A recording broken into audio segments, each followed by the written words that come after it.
friends, welcome back to my channel. Lavender here. I just want to give a quick shout out to my subscribers. I love you guys so much. I think I checked it this morning and I was over 800, which is amazing. I never thought that I would ever have this many subscribers. So I just wanted to say thank you and God bless you. I also wanted to thank everybody. I guess sometimes there's like a surge of, I guess, views. They come in waves, you know, like for a while there was not many views, and then all of a sudden they shoot up for a while and then they, you know, go back down. But apparently my first one of my first videos where I shared my testimony and why I left Jehovah's Witnesses is now at over 31,000 views, which I never ever thought would ever be that high. So I just want to say thank you to all you guys who have watched my videos and have subscribed. You guys are so awesome. It is really heartwarming to see your love and compassion and sharing your beliefs and hearing your stories as well. It's very motivating, it's very heartwarming, and it just makes me feel good. So I just wanted to say thank you. So anyways, I wanted to comment on a comment that was left on my most recent video of sharing part of my testimony of being a teenager, being kicked out of the house and almost homeless, if it wasn't for Jehovah stepping in. There was a comment left by a Christopher Sawyer, and I'm assuming he's one of Jehovah's Witnesses, but here is a clip of his comment, and then I'm going to read it out to you guys.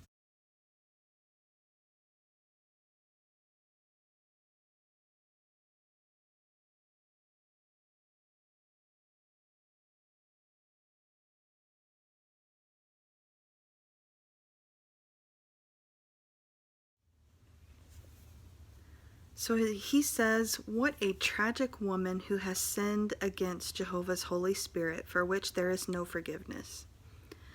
So first sentence, apparently he is my judge, juror, and executioner over me, which is surprising to me because, I mean, I didn't even get a memo or a letter or anything, no certified mail or anything letting me know that he was, you know, going to be my judge, jury, and executioner.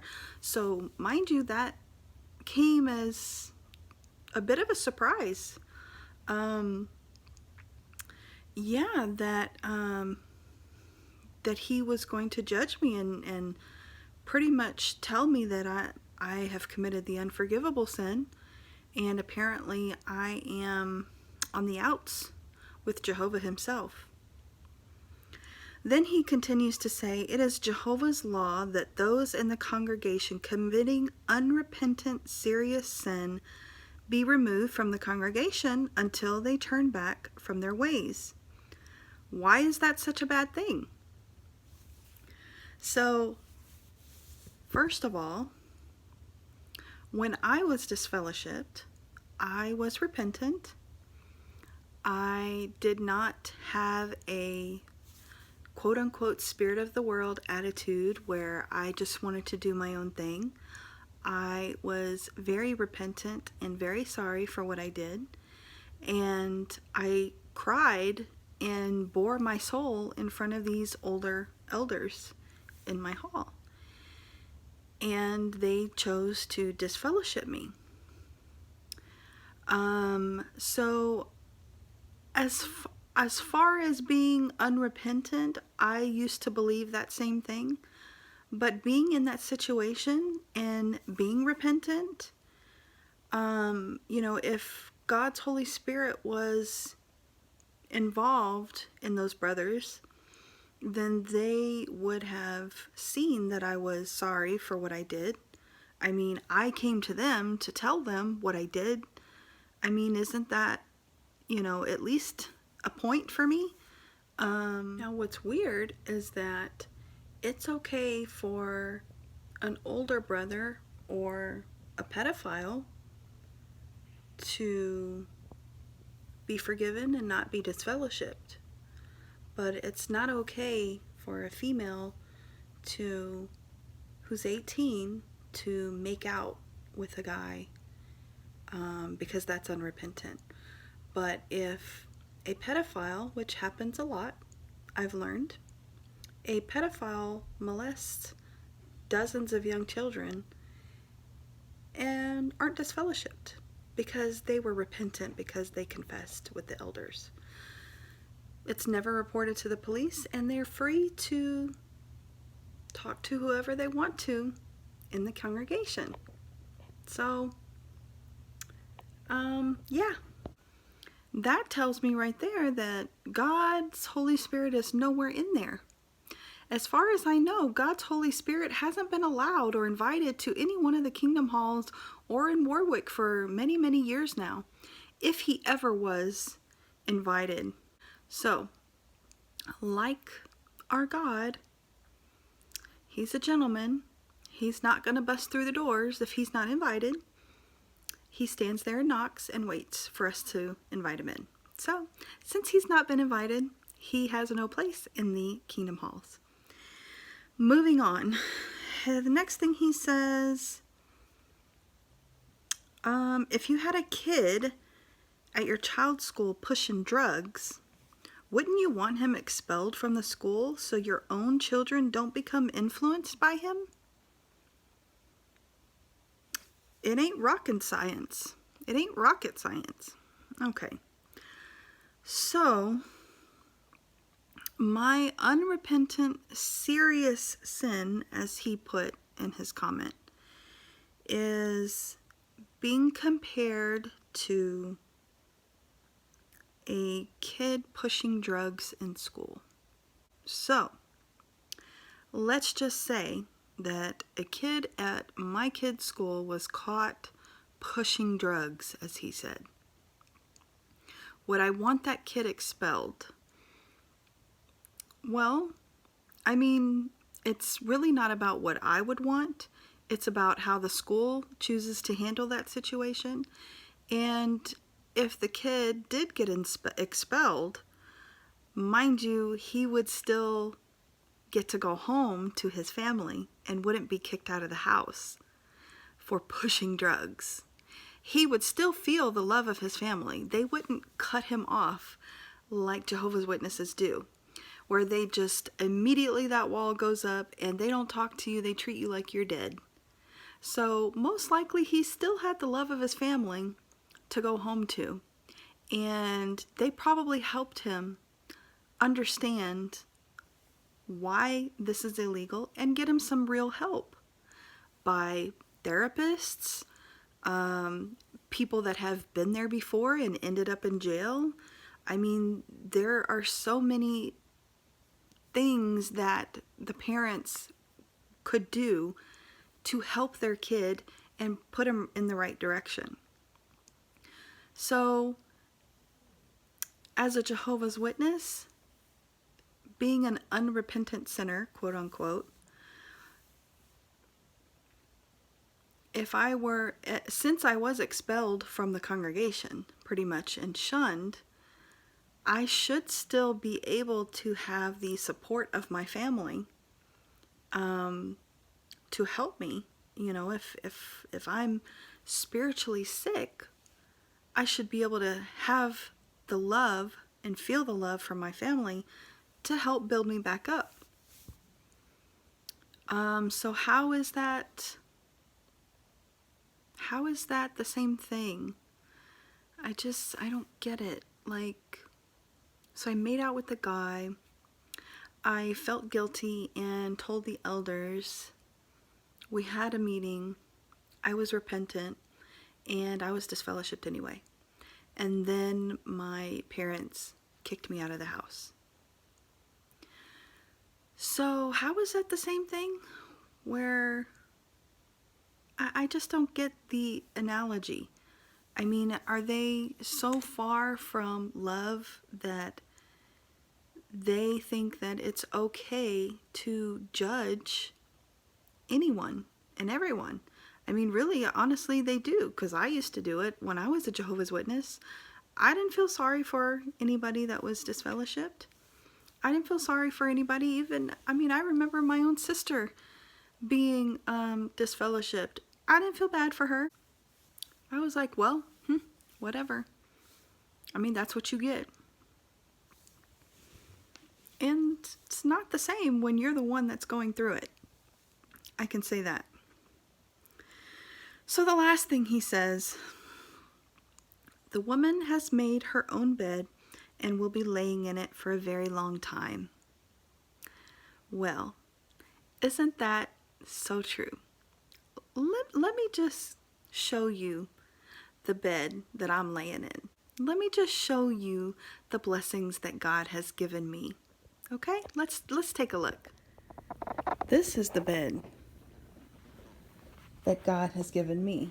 And forgive me, y'all, my cat is under the blanket. This is where I lay my head with my husband every night. This is a king-size bed. Am I showing you this to brag? Absolutely not. Is this a fancy bed? Absolutely not. My cat's waking up. Absolutely not. But this is what my God has blessed me with. This is my view when I sit on my bed.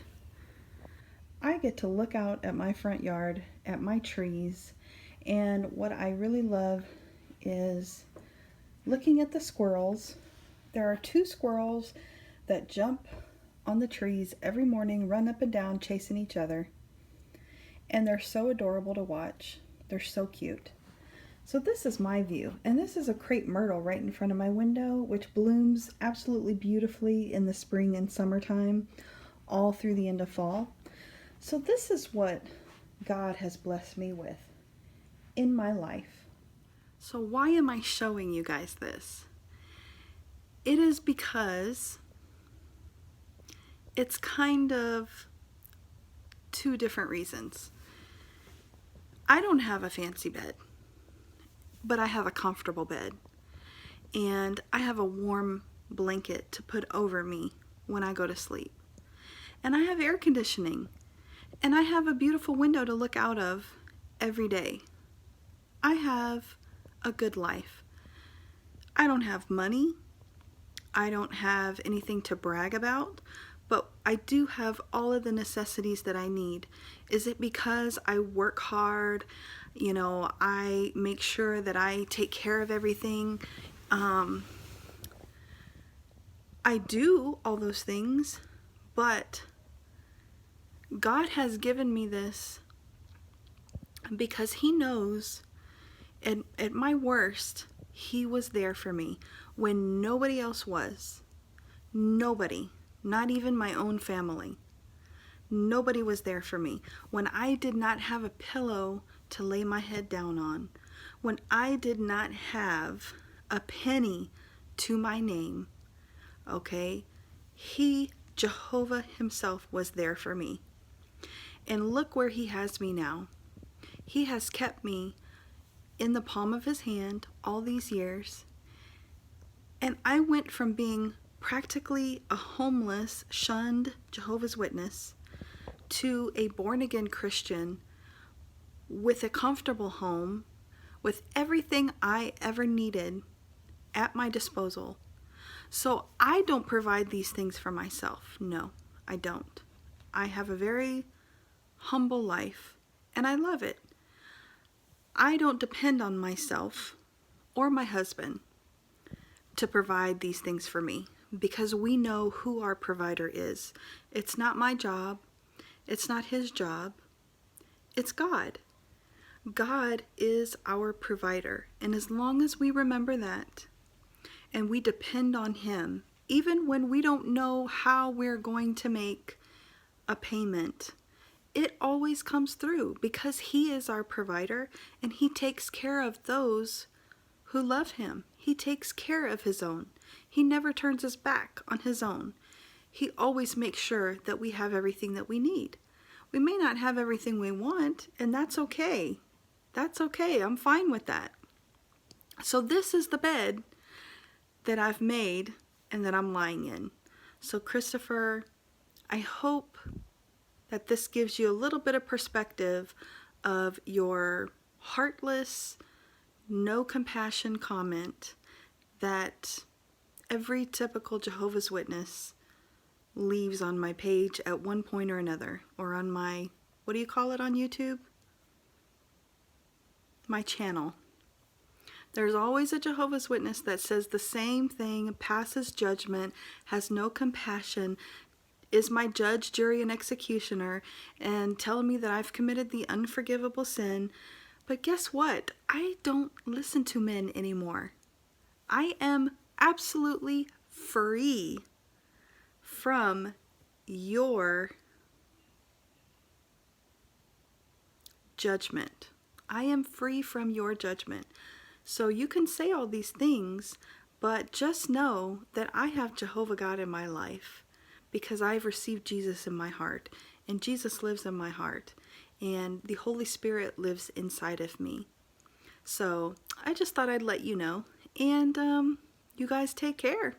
God bless, and I'll see you next time. Bye.